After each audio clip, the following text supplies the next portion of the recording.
to my channel. It's such a nice day out and I'm so excited because I'm going to Lollapalooza this afternoon and then Lolla is tomorrow, so I'm gonna have such a fun time there with my friends and I'm really excited. But first, I want to make a video for you guys. I want to show you how you can finish off your flower ends, so the backing, and then just seal those so that you're not stabbing yourself with the wires if you're like wearing it as a necklace or have it as a keychain. It's just a way to secure it and make sure it's all done. So yeah, let's get into it. Okay, so for this project, it's actually pretty simple. You're just gonna need your flower that you've already made, and then you also need the materials for resin. So I got these from Michael's. They're Craft Smart brand. There's part A and part B. It's casting resin and hardener. And we're just gonna mix these together so we can resin the back of these when we're done. And you're also just gonna want a cup and some sort of popsicle stick or something that you can just toss after to mix them together.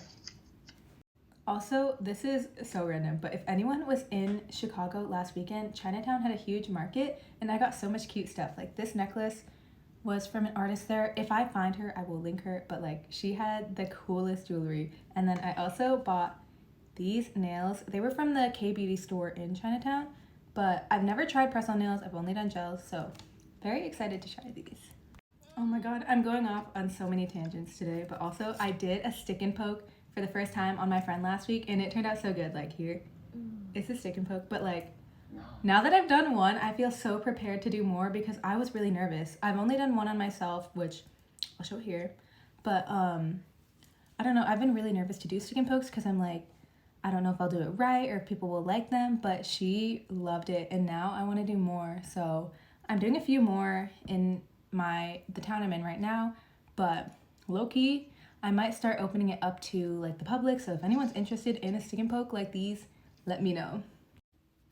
Okay, that is enough yapping for the day. Let's get back to the actual video.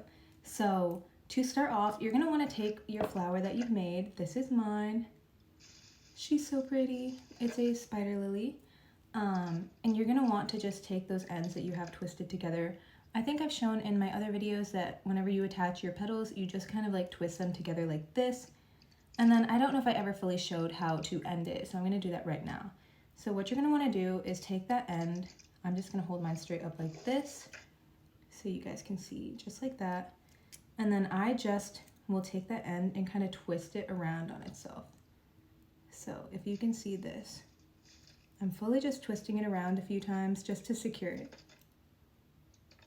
And you don't have to keep like too much of this depending on how much you want to like cut off. You can cut off as much as you want, just as long as you feel like it's secure. Just loop it around a few times. So mine looks like that. And then after this, you can just cut that off. So I'm gonna grab a pair of scissors and be right back. Okay, so what you're gonna do with this extra wire at the end is you're literally just gonna take your scissors and just snip those loose ends off. Okay, and again, don't lose those wire ends. Make sure you toss them properly because you don't want to be stepping on those or losing them. So yeah, that is how I finished the back of my flowers. And now for step 2 of these flowers. So what you're gonna want to do now is take your resin and hardener. You can look at the instructions if yours are different, but for this brand specifically, they say that you just mix half and half of these together and you mix them for a good like 30 seconds into a little bowl or a disposable container that you don't want to keep because you do not want to be washing this down the sink or anything. You're just going to have to get rid of it once it's dry. So you're just going to put half and half, one part of each into your container, and you don't really need too much resin. So I'm going to fill mine to like here. And then we're going to put that onto the back of our flowers. I'll start with the casting resin because it's part A. I don't really think it matters as long as you mix them together well. So we're just gonna take this off and add, I'm just gonna fill it like a decent amount. I have a good amount of flowers to put resin on. So I'm just gonna fill that bottom layer. Just make sure to keep track of how much you're adding because you need to do this in equal parts with resin and hardener, because if not, you could end up with a sticky backing that doesn't fully dry. So if you want like a measured cup, you can also find those at Michael's if you're using more resin, so that way you know exactly how much of each you're putting in. But for now, I'm just going with it. So this is how much I've added of part A, the resin, and then I'm gonna add the hardener. And this just ensures that when you put the resin onto something, it will dry.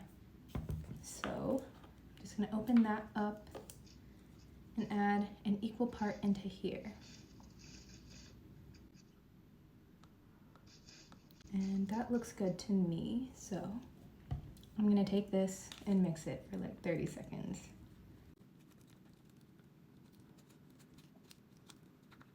And it's okay if it gets bubbly. I think that is supposed to happen when you use resin, so just go with it. It's not bad. That's just kind of how it works.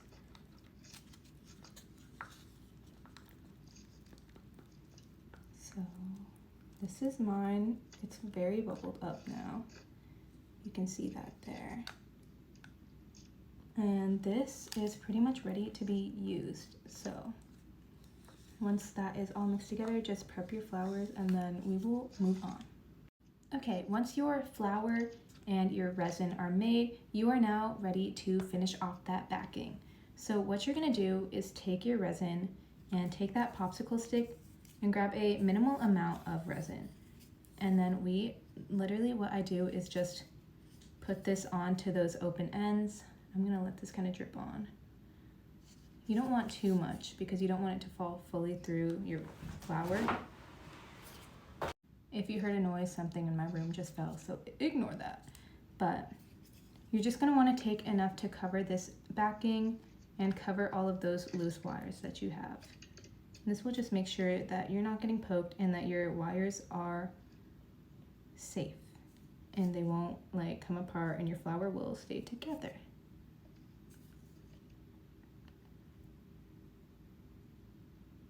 And you also want to have a like paper towel or somewhere to let these dry ready so that you can put them down and you're not putting them on a surface that you don't want resin on.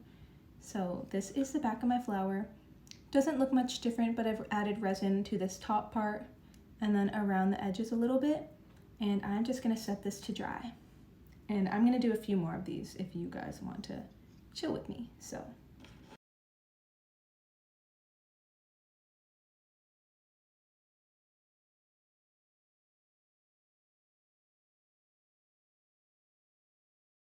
Also, I know this is not like, probably not the most conventional way to finish things off, but I think it's like more budget friendly.